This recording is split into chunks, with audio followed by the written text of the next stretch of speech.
When something is important enough, you do it even if the odds are not in your favor. Some people don't like change, but you need to embrace change if the alternative is disaster. Failure is an option here. If things are not failing, you are not innovative enough. The path to the CEO's office should not be through the CFO's office, and it should not be through the marketing department.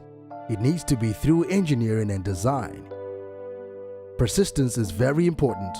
You should not give up unless you are forced to give up. I think it's very important to have a feedback loop where you are constantly thinking about what you've done and how you could do it better. There is tremendous bias against taking risks. Everyone is trying to optimize their ass covering. It's okay to have your eggs in one basket, as long as you control what happens to that basket. Brand is just a perception, and perception will match reality over time. Sometimes it will be ahead, other times it will be behind, but brand is simply a collective impression some have about a product. I don't think it's a good idea to plan to sell a company. It is a mistake to hire huge numbers of people to get a complicated job done. Numbers will never compensate for talent.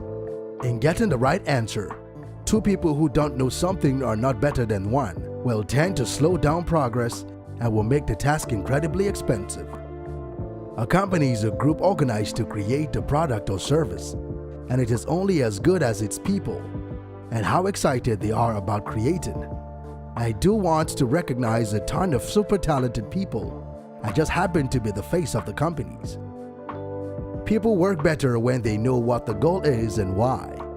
It is important that people look forward to coming to work in the morning and enjoy working. If you're a co-founder or CEO, you have to do all kinds of tasks you might not want to do. If you don't do your chores, the company won't succeed. No task is too menial.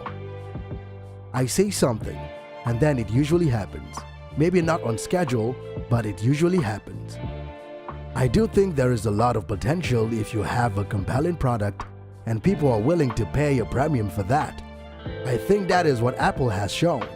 You can buy a much cheaper cell phone or laptop, but Apple's product is so much better than the alternative, and people are willing to pay that premium. I don't spend my time pontificating about high-concept things. I spend my time solving engineering and manufacturing problems. I always invest my own money in the companies that I create. I don't believe in the whole thing of just using other people's money. I don't think that's right. I'm not going to ask other people to invest in something if I'm not prepared to do so myself. My biggest mistake is probably weighing too much on someone's talent and not someone else's personality. I think it matters whether someone has a good heart. I don't create companies for the sake of creating companies, but to get things done. I don't believe in process. In fact, when I interview a potential employee and he or she says that it's all about the process, I see that as a bad sign.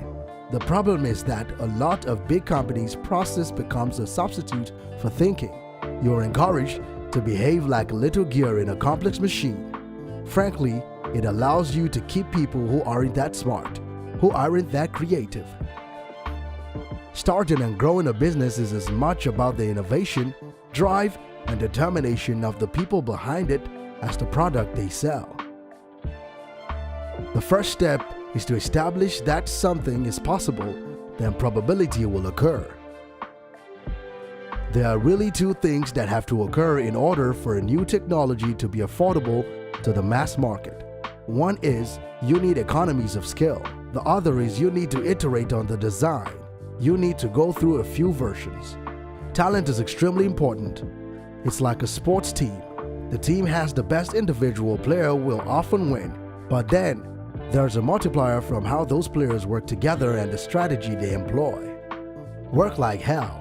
I mean, you just have to put in 80 to 100 hour weeks every week.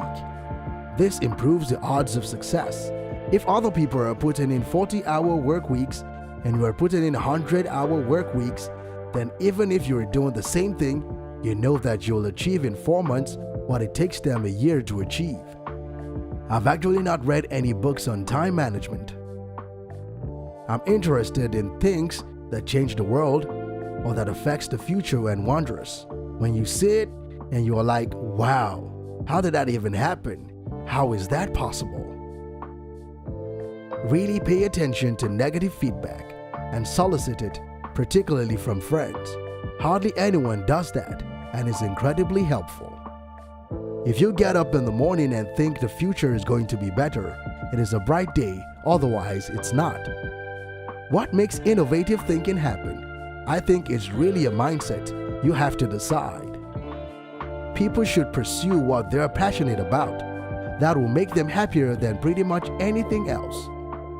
Being an entrepreneur is like eating glass and staring into the abyss of death. I wouldn't say I have a lack of fear. In fact, I would like my fear emotion to be less because it's very distracting and fries my nervous system. If you're trying to create a company, it's like baking a cake. You have to have all the ingredients in the right proportion. I think most of the important stuff on the internet has been built. There will be continued innovation for sure, but the great problems of the internet has essentially been solved. I think we have a duty to maintain the light of consciousness to make sure it continues in the future. When Henry Ford made cheap, reliable cars, people said, "Nah, what's wrong with a horse?" That was a huge bet he made and it worked. When somebody has a breakthrough innovation, it is rarely one little thing. Very rarely, it is one little thing. It's usually a whole bunch of things that collectively amounts to a huge innovation. You shouldn't do things differently just because they are different. They need to be better. You have to say, well, why did it succeed where others did not? I would just question things.